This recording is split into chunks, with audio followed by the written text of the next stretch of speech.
Yeah, it's my second week turning that plate down. Had a good meeting today with Pastor T about going from perversion to Christ. You know, pervert is a word that's not even politically correct no more in America. Stronghold of perversion. But piggyback on that, since I turned that plate down involuntarily 2 weeks ago, ending up on my back in the hospital, coming out of that hospital and knowing that I really had to make a change in what I consumed into my body. I've always been a dreamer, dreams and visions. Last night I had one. I'm gonna tell you this dream right now. In this dream, there was a young lady, and I saw her. There was some other stuff going on, but this is where it picks up and it becomes crystal clear. This young lady had two men. She was going into a room, and she was going to be intimate with both of those men. And connected, and I watched them go into that room. And the next thing you know, their room was connected to another room. And the other room was right up in front of her room. And that room was an actual prostitute's room. And the prostitute wasn't there. So in that room, there was many men coming in that room. And somehow, she was supposed to transform from what she was doing with these two men to becoming what that woman was, which is professional. And but that woman wasn't there. And she was supposed to become that woman, or was going to transform into that woman. But she never went into that room. And then that room, the door opened up because there wasn't nobody there. And it was like 80, 90 men came out of that room. And they were all there because they had appointments to meet with this prostitute in that room. And I was like, whoa. I mean, it just all filed out of there. And the next thing you know, me and the young lady and a couple was sitting in another room, and we was talking.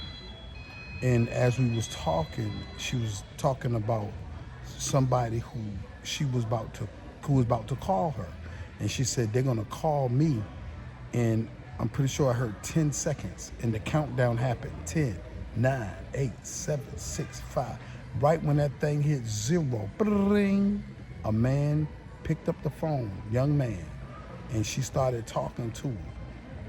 And I was like, wow, girls. And then all of a sudden, from the side, my father pulls up, my natural biological daddy.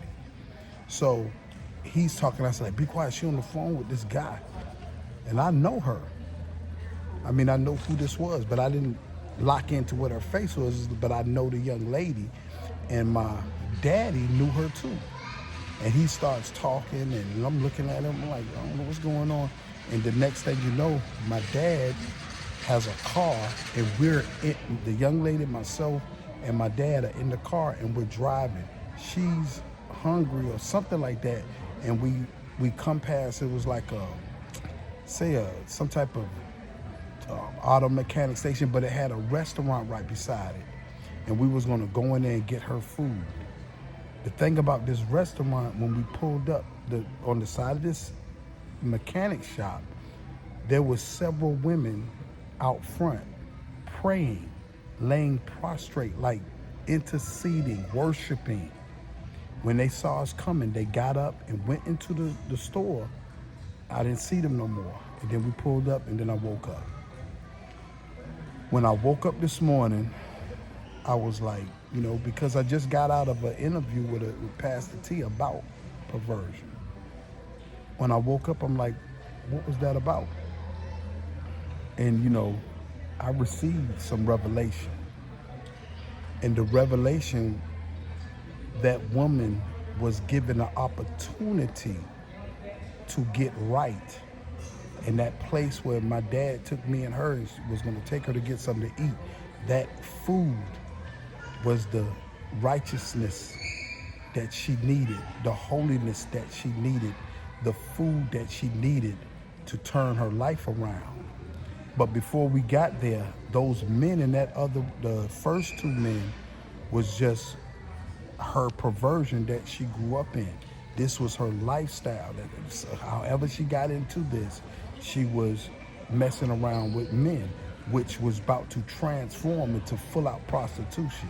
The thing about this prostitution, all of those men in that room that came out of that room, because she wasn't there, that was just like this industry where people are selling themselves virtually online through these social media platforms for virtual perversion, virtual sex, and body parts, and all these things like that. So, yeah, that was it. That was a dream. That was my little interpretation of it.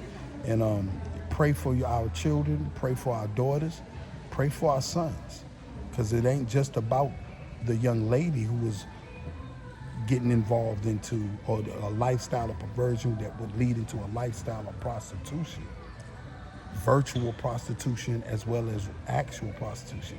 It's about all of those men who came out of that room who are involved. Yes. Shabbat shalom. I'm gone.